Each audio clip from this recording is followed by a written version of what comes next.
आप सभी को राधे राधे, जय श्री कृष्ण। 8 फरवरी 2025 को दिल्ली में पॉलिटिकल अर्थक्वेक आता है। जो नहीं होना था वो हो जाता है, क्योंकि पूरे 27 साल के बाद अरविंद केजरीवाल की आम आदमी पार्टी एक बड़े हार का सामना करती है। लेकिन ठीक इसके opposite Bharatiya Janata party BJP massive victory gain करती है इस 2025 के दिल्ली असेंबली इलेक्शन में।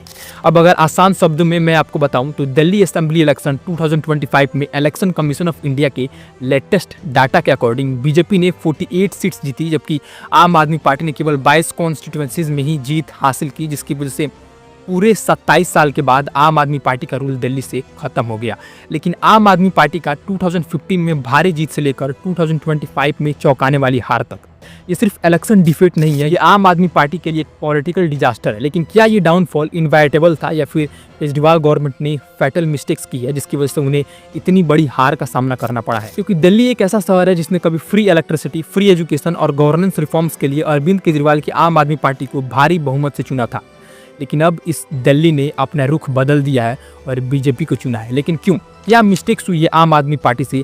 आइए आज की इस वीडियो में हम 2025 के सबसे बड़ी पॉलिटिकल बैटल को ब्रेक डाउन करते हैं, जैसे कि आम आदमी पार्टी का फॉल का कारण क्या है, बीजेपी ने कैसे बाजी पलटी, और अगर अब बीजेपी आ ही गई है दिल्ली में तो उसको क्या क्या करना चाहिए दिल्ली को बेटर बनाने के लिए।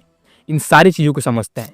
आम आदमी पार्टी साल 2015 की असेंबली इलेक्शन में अपनी शानदार जीत के बाद दिल्ली पॉलिटिक्स में एक डोमिनेंट फोर्स के रूप में उभरी, जहां इसने ऑलमोस्ट एब्सोल्यूट मेजोरिटी हासिल की, क्योंकि अरविंद केजरीवाल की लीडरशिप वाली पार्टी ने गवर्नेंस, करप्शन फ्री एडमिनिस्ट्रेशन और पब्लिक वेलफेयर पर फोकस करके traditional political party particularly Congress और बीजेपी के प्रति जनता के निराशा का लाभ उठाया। यानी कि साल 2015 में दिल्ली की जनता कांग्रेस और बीजेपी से काफ़ी ज़्यादा परेशान थी, जिसमें इसी चीज़ की वजह से अरविंद केजरीवाल की पार्टी को चुना गया दिल्ली द्वारा, जिसके कारण 2015 के दिल्ली असेंबली इलेक्शन आम आदमी पार्टी के लिए पॉलिटिकली एक बहुत बड़ी जीत थी, जो इंडियन पॉलिटिकल हिस्ट्री की सबसे डिसाइसिव इलेक्टोरल विक्टोरी में से एक थी। क्योंकि इस पार्टी ने 70 सीट्स में से 67 सीट्स जीती थी, जिसमें बीजेपी के लिए केवल 3 सीट्स छोड़ी थी और कांग्रेस का पूरी तरह से सफाया कर दिया था।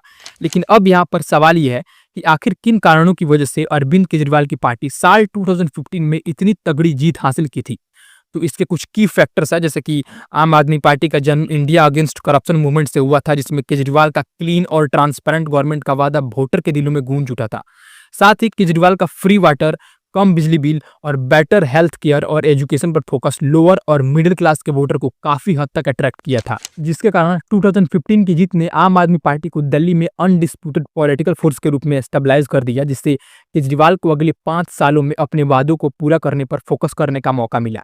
इसके बाद दिल्ली में पावर सिक्योर करने के बाद आम आदमी पार्टी ने कम्युनल और कास्ट बेस्ड पॉलिटिक्स से बचते हुए पॉलिसी ड्रिवन गवर्नेंस पर फोकस किया, जिसके कारण आम आदमी पार्टी ने एजुकेशन रिफॉर्म किया, जैसे कि गवर्नमेंट स्कूल को बेटर इंफ्रास्ट्रक्चर, ट्रेंड टीचर्स और इम्प्रूव्ड करिकुलम के साथ एक नया रूप दिया।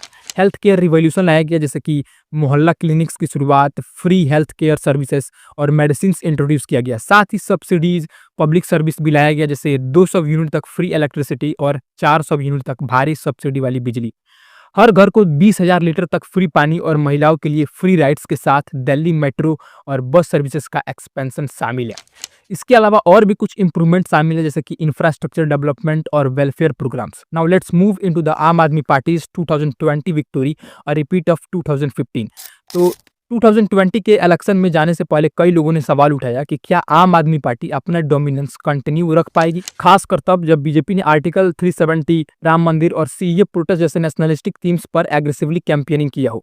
हालांकि आम आदमी पार्टी लोकल गवर्नेंस पर फार्मली फोकस्ड रही और खुद को पार्टी ऑफ डेवलपमेंट के रूप में स्थापित किया, जिसके कारण रिजल्ट एक बार फिर हिस्टोरिक रहा, क्योंकि आम आदमी पार्टी ने 70 में से 62 सीट्स जीती, यानी लगातार दूसरी बार भारी जीत हासिल की। इसमें बीजेपी ने थोड़ा सुधार किया, लेकिन वो बहुत पीछे रही, क्योंकि इसने केवल 8 सीट्स जीती और कांग्रेस को लगातार दूसरी बार बुरी तरह से हार का सामना करना पड़ा। लेकिन एक बार फिर से आम आदमी पार्टी ने इतनी तगड़ा जीत हासिल कैसे किया? तो वो इसलिए क्योंकि केजरीवाल और आम आदमी पार्टी ने आइडियोलॉजिकल बैटल में उलझने से परहेज किया और एजुकेशन, हेल्थ केयर और इंफ्रास्ट्रक्चर के फील्ड में अपने काम पर फोकस किया। साथ ही महिलाओं के लिए फ्री बस राइड्स और सेफ्टी मेजर जैसे इनिशिएटिव्स ने आम आदमी पार्टी के लिए फीमेल वोटर को सिग्निफिकेंटली बूस्ट किया और 2015-20 के पीरियड के दौरान आम आदमी पार्टी ने तो सोसाइटी के डिफरेंट सेक्शन में एक स्ट्रॉन्ग वोटर लिस्ट बनाया। यानी कि 2015 से 20 तक आम आदमी पार्टी ने दिल्ली के पॉलिटिक्स को एक नया रूप दिया, जिसमें ये कांग्रेस को हटाकर बीजेपी को जबरदस्त चैलेंज देने वाली पार्टी बन गई, क्योंकि इस पार्टी का पूरा focus good governance, public service और ट्रांसपेरेंसी पर रहा, जिससे जनता का भरोसा लगातार बना रहा और परिणाम स्वरूप दूसरी बार भारी जीत मिली। लेकिन ऐसा क्या हो गया कि आम आदमी पार्टी जो इतना अच्छा परफॉर्म की 2015-20 में, उसको हाल ही के 2025 के असेंबली इलेक्शन में मुंह की खानी पड़ी है। तो इस चीज को देखा जाए तो साल 2020 के बाद से आम आदमी पार्टी के ऊपर करप्शन का आरोप लगने लगा, जैसे कि दिल्ली लीकर स्कैम, जिसके चलते अरविंद केजरीवाल को जेल जाना पड़ा। साथ ही अरविंद केजरीवाल ने प्रॉमिस किया था कि वो पॉलिटिक्स को क्लीन करेंगे, लेकिन इसके बजाय उन्होंने अपना शीश महल बनवा लिया। सिमिलरली अरविंद केजरीवाल ने यह भी कहा था कि वो यमुना नदी को क्लीन करेंगे, लेकिन आज तक उनसे यमुना नदी के लिए कुछ नहीं हुआ। इसके अलावा दिल्ली में एयर पॉल्यूशन को लेकर कुछ नहीं किया गया। इस पर तो मैं एक ऑलरेडी वीडियो बनाया हूं, आप देख सकते हैं, लिंक डिस्क्रिप्शन में है। टॉपिक पर आते हैं।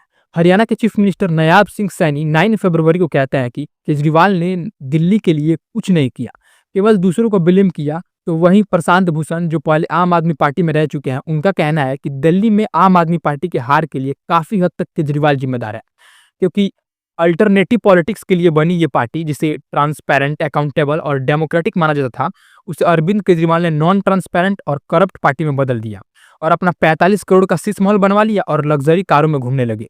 मतलब आसान शब्द में बताऊं तो अरविंद केजरीवाल की आम आदमी पार्टी आई तो थी पॉलिटिक्स से करप्शन खत्म करने के लिए, लेकिन खुद करप्शन में इस कदर डूब गई कि चीफ मिनिस्टर होते हुए अरविंद केजरीवाल को उठाकर जेल में डाल दिया गया था लीकर स्कैम में। और इसी का फायदा बीजेपी ने इस साल के असेंबली इलेक्शन में उठाया, जिससे इन्हें 70 में से 48 सीट्स मिली और इन्हें एक शानदार जीत मिली दिल्ली में। तो बीजेपी के पास अब दिल्ली को बदलने के लिए एक गोल्डन अपॉर्चुनिटी है, जिससे ये हमारे कैपिटल दिल्ली को एक बेटर कैपिटल के रूप में ट्रांसफॉर्म कर सकते हैं, उस चीज़ों पर काम करके, जैसे एयर पॉल्यूशन क्राइसिस, क्योंकि दिल्ली लगातार दुनिया के सबसे पॉल्यूटेड सिटीज में रैंक करता है, जिसमें इसका एयर क्वालिटी एक खतरनाक लेवल पर पहुंच जाता है, खासकर सर्दियों के दिनों में।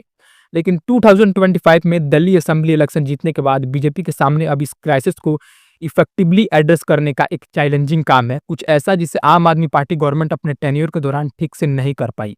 क्योंकि अपने एक लंबे शासन के दौरान आम आदमी पार्टी ने सेवरल मेजर्स इंप्लीमेंट किया, लेकिन उनमें से ज़्यादातर तो शॉर्ट टर्म्स तक ही रहा या रूट कॉज से निपटने में इनफेक्टिव साबित हुए। लेकिन बीजेपी की सत्ता में आने के बाद उन्हें शॉर्ट टर्म सोल्यूशन के बजाय मल्टी डायमेंशनल और लॉन्ग टर्म स्ट्रेटेजी अपनाना चाहिए, जैसे कि stricter enforcement of emission norms, जिसमें इलेक्ट्रिक व्हीकल को एग्रेसिवली प्रमोट करना और सभी पब्लिक ट्रांसपोर्ट और डिलीवरी फ्लीट्स के लिए सीएनजी और इलेक्ट्रिक बसेस को मैंडेट करना शामिल है। दूसरा, क्रिक डाउन और इंडस्ट्रियल पॉल्यूशन, जिसमें एनसीआर रीजन में पॉल्यूशन फैलाने वाले इंडस्ट्रीज को बंद करना या फिर स्ट्रिक्ट रेगुलेशन इंप्लीमेंट करना और फैक्ट्रीज और थर्मल पावर प्लांट्स में ग्रीन टेक्नोलॉजी अडॉप्ट करना शामिल है। तीसरा, construction and road dust control. चौथा, permanent solution for crop burning, जिसमें स्टेबल बर्निंग पर स्ट्रिक्ट पेनल्टी इंश्योर करना। पांचवा, waste management and landfill reduction. और छठा, प्रमोटिंग ग्रीन इंफ्रास्ट्रक्चर, जिसमें पॉल्यूशन को एब्जॉर्ब करने के लिए शहर भर में अधिक से अधिक अर्बन फॉरेस्ट और ग्रीन बेल्ट डेवलप करना और ये इंश्योर करना कि प्रत्येक नई सड़क या फ्लाईओवर के डिवाइडर पर ट्री प्लांटेशन मैंडेटरी हो और साथ ही मेट्रो पिलर्स और हाई राइज बिल्डिंग पर वर्टिकल गार्डन इंप्लीमेंट हो, ताकि ज़्यादा से ज़्यादा पॉल्यूशन एब्जॉर्ब किया जा सके। इसके बाद आता है वाटर एंड इलेक्ट्रिक इशू, जो कि असेंबली इलेक्शन में जीत के बाद दिल्ली में बीजेपी के सामने one of the major challenge है, क्योंकि आम आदमी पार्टी की कई सालों की प्रॉमिस और पॉलिसीज के बावजूद कई इलाके, खासकर अनऑथोराइज्ड कॉलोनी और lower income settlement in basic necessities से जूझ रही है। क्योंकि अनऑथोराइज्ड कॉलोनी और स्लम्स में रहने वाले लोग अक्सर पानी की टैंकर पर डिपेंड रहते हैं, जिसके कारण टैंकर माफिया द्वारा उनका शोषण किया जाता है। इसलिए अगर बीजेपी दिल्ली पर सक्सेसफुली रूल करना चाहती है तो उसे शॉर्ट टर्म सब्सिडी से आगे बढ़कर long term infrastructure upgrades, sustainable solution और एफिशिएंट मैनेजमेंट पर फोकस करना होगा। साथ ही बीजेपी को दिल्ली में एक सक्सेसफुल रूल के लिए एजुकेशन और हेल्थ केयर को और ज़्यादा इंप्रूव करना होगा। हालांकि आम आदमी पार्टी गवर्नमेंट ने दिल्ली में एजुकेशन और हेल्थ केयर में एक सॉलिड बेस तैयार किया है, जबकि बीजेपी की चुनौती इन सिस्टम को और मॉडर्न बनाने, सस्टेनेबिलिटी इंश्योर करने की जरूरत होगी। और केवल इतना ही नहीं, बीजेपी को ट्रैफिक एंड पब्लिक ट्रांसपोर्ट और लॉ एंड ऑर्डर को भी इंप्रूव करना होगा।